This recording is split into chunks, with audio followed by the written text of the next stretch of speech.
Morning, everybody. Happy Wednesday. This is Chris coming at you. It's a dreary Wednesday morning here. I had some time I wanted to jump on. I have a lot of ground to cover, and I want to try to get it done in a short amount of time. So, hope everyone's doing well. First things first, I want to thank David Chin for asking me to be in the buddy build on the 1970 Dodge Challenger 124 scale from Revell.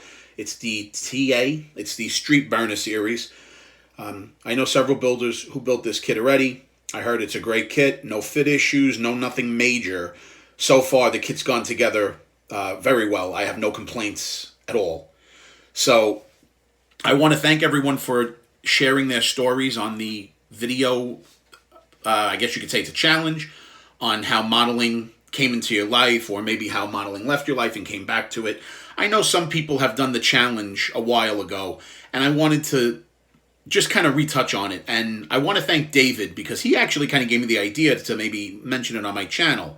So I want to thank David for giving me the idea. And then if anyone's not subscribed to David Chin, please check out his channel. He's a really nice guy, very humble, great builder, and please check his channel out. So anyway, I want to just give two shop card shout outs really fast. Kurt from KH Model Works. Thanks for the kind words on the back. Thank you for the card. I gave him my shop card a little over a month ago. I just haven't had time to make a video. So please check out his channel. And Mr. Doug Hensley from Hensley's Hobbies. I'm sure everyone knows this gentleman. Another very nice man. Great asset to the community. And thanks for the kind words. I sent him my shop card as well. So with that being said, let's get into the build. Let's see. Let's move this. Well, I painted it in, basically, if anyone follows Mr. Lin, or if they know who Mr. Lin is, he built this kit. Now, he built this kit before, obviously, I built it. I had this kit for a while, but he has his own style, and he adds a lot of things. Basically, I mirrored this kit from Mr. Lin, and I don't have any shame in saying that. I don't know where he got his ideas from. I don't know if Mr. Lin is an innovator or not, but that's how you learn. That's how you build. So when I saw him do a lot of his tricks, I decided to do that myself. And now that I have this knowledge, and now that I got these ideas, a few little ideas stemmed from that as well. So I just wanted to kind of just let you guys know. I don't want you guys to think that I'm just being a copycat of Mr. Lin, but a lot of his ideas that he has on this kit, plus other ones that he built, they're great ideas. So I took them and I actually made them my own. And for my first time, a lot of the things turned out really well. So basically I used Gravity Paints Spain. And I believe it's Plymouth Ivy Green. And that's the color I wanted to do it in because I always love these old green muscle car kits.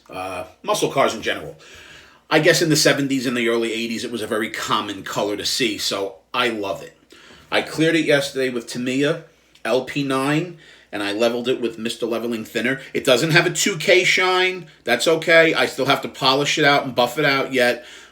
It has an average shine. And you know what? Back in the 70s, these cars had an average shine. I didn't want to 2K it and make it look super, super shiny.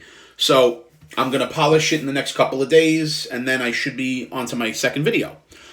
So I notched out the hood pins, and I put photo etch hood pins from ProTech. They are terrific.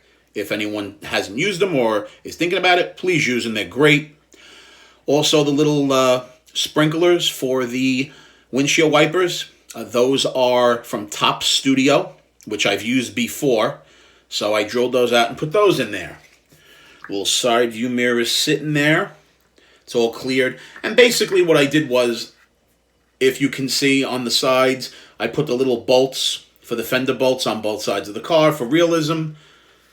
I drilled out the little lock in the back for the trunk. I also drilled out over there, if you can see, the little hole for the antenna. And then I also drilled out the hole for the mirror because I'm going to pin it. So this car is pretty much ready to go. I'm going to go and show you my other components, and we'll go from there. I'm pretty proud of what I have done so far. Everything is airbrushed. I've been using a lot of airbrush stuff, and so what I show you, I think you're going to be pretty impressed. I am.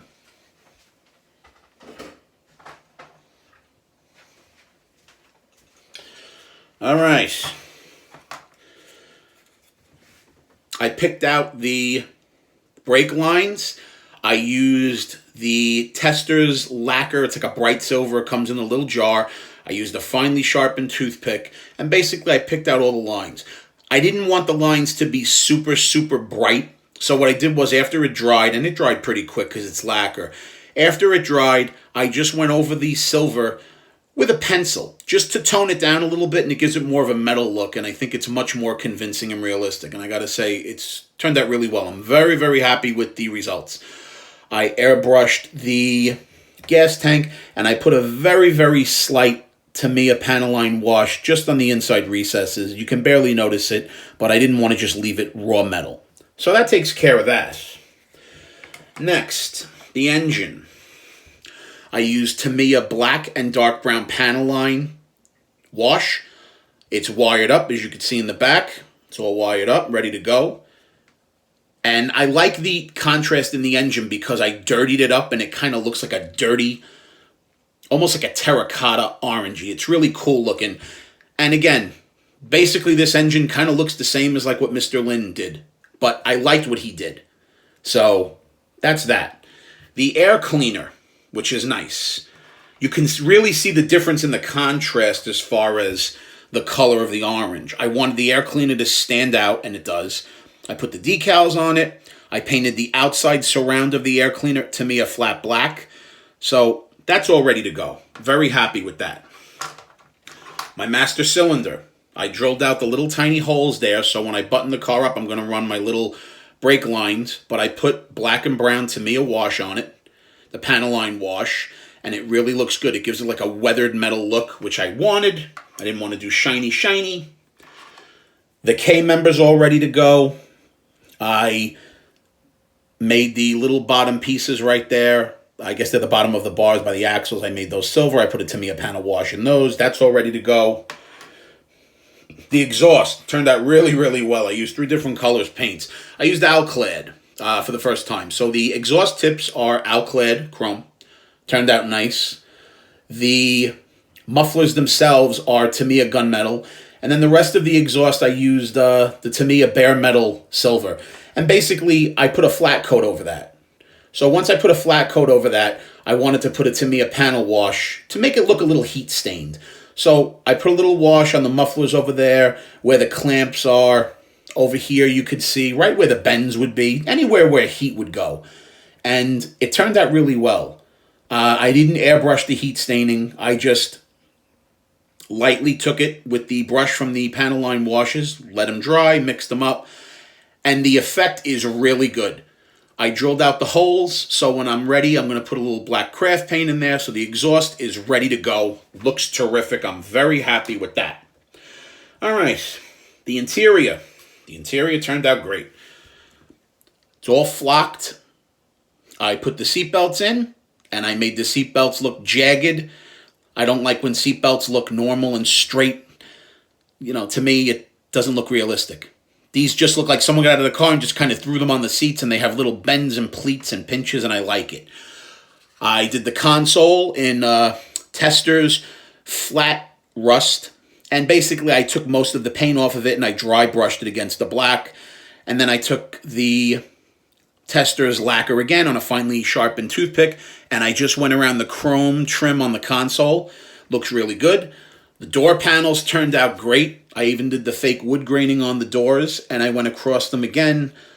Very, very painstaking, but it's amazing. For all the coffee I drink, you'd think I would have a ridiculous hand, but I have a pretty steady hand.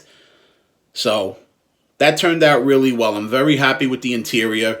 Pistol grip shift is all ready to go. I even put the little tiny dot on the console where you would, I guess, keep your stuff. So that's all looking good. I'm very happy with this build so far. Feet don't fail me now. I drilled out right where the headlights meet over there. I drilled out 2 little tiny holes, and I put little tiny, tiny rivets, just like Mr. Lin did, because it gives a little more dimension. And I just colored inside the headlights with the chrome Molotow pen, and then I just went around the surround over there, as you can see, with the Molotow pen.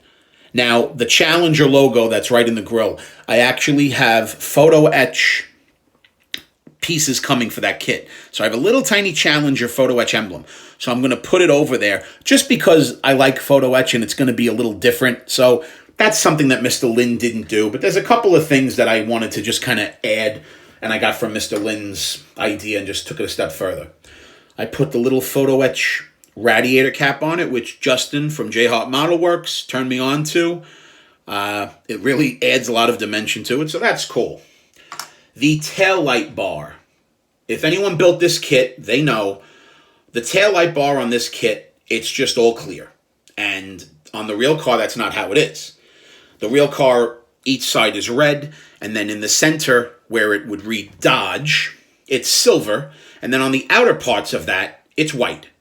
So this was painstaking, but I did it. I'm going to try to show you guys as best as I can. I used Tamiya clear red acrylic, and I went from the back.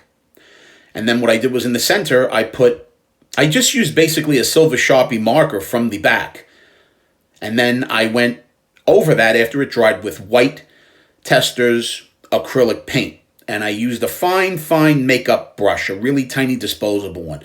Let everything dry. And then in the front, as you can see, I don't know how well the camera's going to pick it up, but right where the white and the where the red and the white meet, there's two little tiny chrome lines.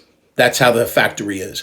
So I just used the fine toothpick and I went in there and I just added those little two chrome lines. It really looks good, gives great effect. This is probably the best that I could ever get it. And most people just paint it red and call it a day. Again, I wanted to crucify it. I added fog lights to the bottom of the car. I drilled out the holes and I found these aftermarket, well, not aftermarket, I found them in my junk parts. And I found these little fog lights. I chromed them. I put Tamiya orange in them. So those are going to go in. The dashboard. I have aftermarket gauges from Best Model Car Parts. You can get them on eBay. And I know Brian BG uses them. I use them. I put the gauges in from the back. I drilled out the gauges, just like Mr. Lin did. And then I lined the gauges up on the back. I put them on this piece of styrene. And basically, it looks more realistic. I don't know how well the camera's going to show, but the gauges are from the inside out. And then I put a little wood trim around where the gauges would be. I have little tiny photo etch round covers that are going to go over each gauge cluster. So that's what I'm waiting for in the mail. And I bought resin Mopar wheels from Fireball Model Works. I wanted to try to get it different than the kit wheels. These are 3-piece wheels. The outer trim ring, Alclad. The wheels themselves are Tamiya mica silver. And then the center caps is supposed to be like a gray silver argent. I used Tamiya light gunmetal, and then on the lug nuts and then on the dust cap, I just used the Molotow pen. Came out perfectly.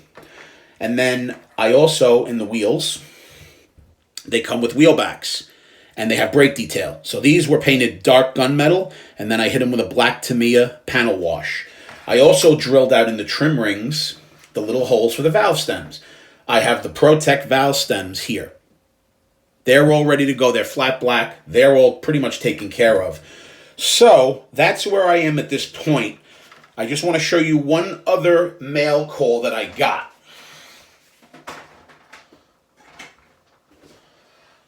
I'm not going to do an unboxing because I'm sure some people have seen it, but I had this kit for about a month, and it's the Meng Ford GT40. It's the 124 scale. I did unbox it myself. It's a great kit. I know Paul, the international scale modeler, did an unboxing, and a few other people did it.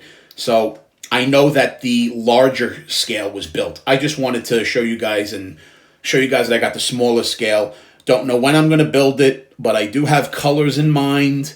So somewhere down the line, I will build it. And that's really it. I don't have anything else right now. I just wanted to touch base with you guys. And one other thing, just really quick. I put Future on my plastic glass, and I let it, dry. I know it needs several days to dry so you don't get smears on it. Can anyone else share with me if you guys use Future or not, or do you just take the kit glass right out and just kind of clean it and put it in? What are your guys' thoughts? I know some guys use Novus. I've been using Future, and on this build, I think I want to not use Future and just try the regular glass the way that it is. There's no scratches. Just let me know what you guys do and what your thoughts are on it. I don't know. Maybe I don't necessarily need Future. Maybe it does make a difference. I just kind of want your guys' thoughts. Anyway, guys, I will talk to you soon. Be safe, stay well, and I'll talk to you soon. Bye, guys.